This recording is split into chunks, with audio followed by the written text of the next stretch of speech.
एक तू सच्चा तेरा नाम सच्चा। अनंत। पृष्ठ 482। सतपुरुष बाबा फुलसंदे वाले कहते हैं, हे परमेश्वर, घिरते अंधेरे में भी तू प्रकाश बना, मेरी आत्मा में चमकता था।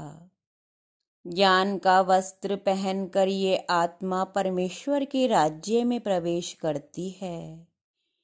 अज्ञानी और जगत माया से मोहित मनुष्य वहां तक नहीं पहुंच पाते। एक दिन हुजूर सतपुरुष जल सेवा पर संगत के साथ खड़े हुए थे। आप पवित्र माला पर मंत्र जप रहे थे। इतने में ही एक जीप आई जिसमें श्वेत वस्त्रधारी सिख लोग थे। वह गाड़ी कुछ आगे ले जाके उन लोगों ने रोकी, पर कोई भी मारे ऐंठ के उनमें से उतरा नहीं। तब हुजूर सतपुरुष ने गणेश जी से फरमाया, गणेश जी जाओ, इन लोगों का सत्कार करो, जल आदि पीने के लिए ले जाओ। उन सिखों का जो अगवा था उसने तीखे अंदाज में डपटते हुए लहजे में जल पीने को मना कर दिया। हुजूर सतपुरुष को बड़ा आश्चर्य हुआ।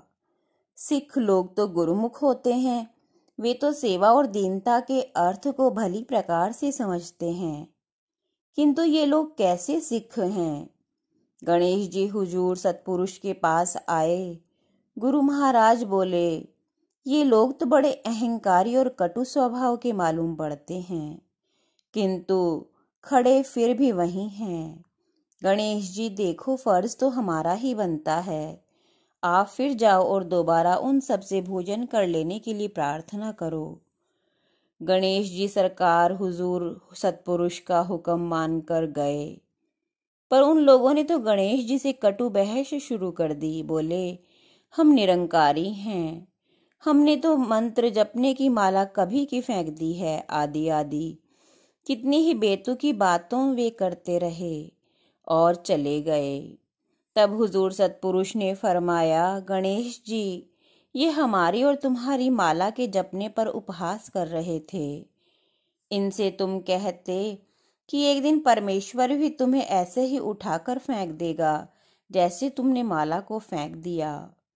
उनसे कहते कि तुम गुरु नानक के हाथ की माला फिकवा देते तो ऊंचे ज्ञानी कहलाते, या ब्रह्मा शिव सप्तऋषि सनकादिक आदि सत्पुरुषों की माला लेकर फेंक दो तो हो सकता है कि जमाने में तुम्हारा रुतबा और भी ज्यादा बढ़ जावे। कलयुग के जीवों का क्या कहा जावे? संतों को तो शिक्षा देते हैं, खुद धर्म और आचरण से हीन हैं, मांस खाते शराब पीते हैं, पर फिर भी स्वयं को ज्ञानी और निरंकारी मानकर आकाश में मुंह उठाकर चलते हैं। क्या ऐसों के मुंह पर धूल नहीं पड़ेगी? इन लोगों को तो सामान्य लोगों के बराबर भी तमीज और तहजीब नहीं है। हमारा मकसद किसी की बुराई या आलोचना करने से नहीं, पर परमेश्वर के मार्ग में आए हुए सभी लोगों को धर्म आचरण और बोलचाल का सामान्य ज्ञान तो अवश्य ही होना चाहिए। एक तू सच्चा तेरा नाम सच्चा।